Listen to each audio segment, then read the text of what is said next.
Hi, how are you? Did you have a fun spring break? I kind of just stayed home. Yeah, you too?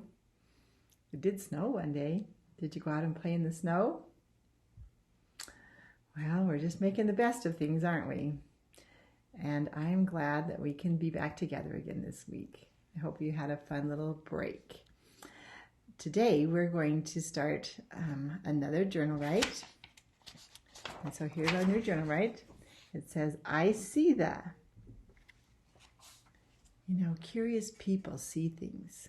They notice things. They ask questions. They're curious about things. In today's story, we're going to read a story about a little boy who asks the question, how many stars in the sky? Have you ever wondered that? Maybe you've seen something else that made you wonder. So think about what you're going to write about while we read this story together. This one is called How Many Stars in the Sky by Lenny Hort. There we go.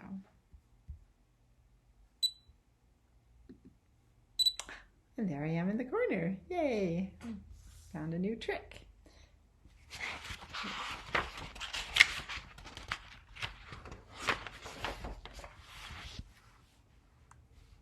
How many stars in the sky? Mama was away that night and I couldn't sleep.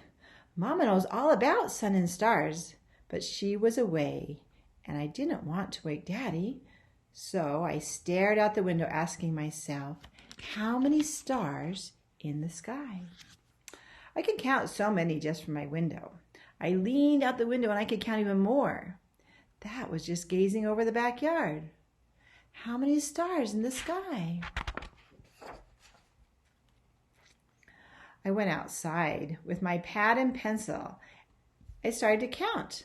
I filled up one whole page of the pad, but there were lots of stars hidden behind the tree. The house blocked even more. The street lamps was so bright I couldn't see stars anywhere near it. How many stars in the sky? I climbed high in my tree house. I stared at the Big Dipper. I counted the great circles all around the sky. I filled up page after page of the pad. But when I got back to the Dipper, it wasn't where I remembered it. I must have been out so long that the stars had moved. Old ones had set. New ones had risen. How many stars in the sky? I climbed down from the tree house and there was Daddy. I couldn't sleep, I said. I can't sleep either, he said. Your mama won't be back until tomorrow. I told him how I wanted to count all the stars in the sky. If your mama were here, Daddy said, I bet she'd know. Maybe you and I can find some place where it'll be easier to count them.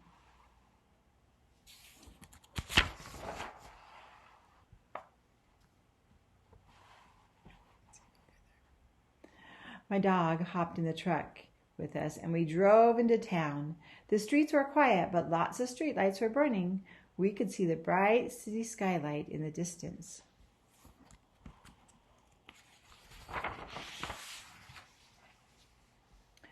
Daddy and I counted 25 or 26 stars. He said he thought one of them was the planet Jupiter.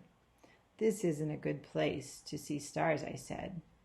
It's not a bad place to count them, though, he said, but it's still too hard. Let's go where it'll be really easy.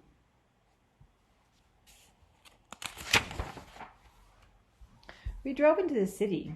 The big clock by the tunnel said 2:45, but neither of us felt like sleeping.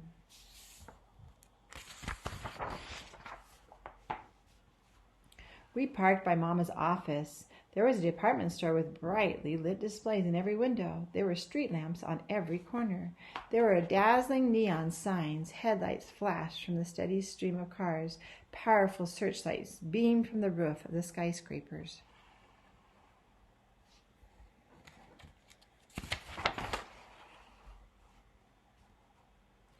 And I couldn't see any stars at all.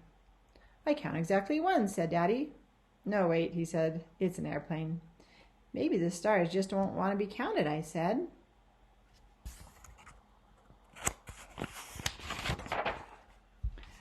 We drove back through the tunnel. I was tired and I thought we were going home, but instead, Daddy drove us deep into the country.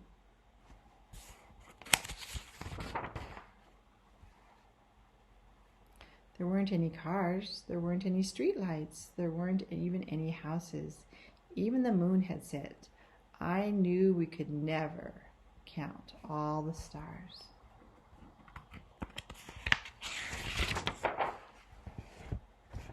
No matter where I looked, new ones appeared every time I blinked my eyes. Daddy pointed up above the shed and showed me the Milky Way. The stars were so thick I couldn't tell one from the other.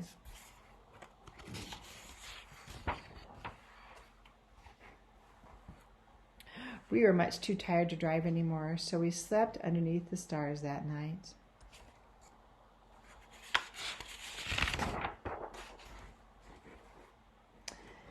It was daylight when we woke. Daddy, I said, all those stars are always out there, even when we can't see them, right? Of course they are, he said. Can we try to count them again sometime, I asked. Any night you feel like it, he said. You and me and Mama can all go out together. I could hardly wait to see Mama and tell her about it. In a little while, we'd all be back home.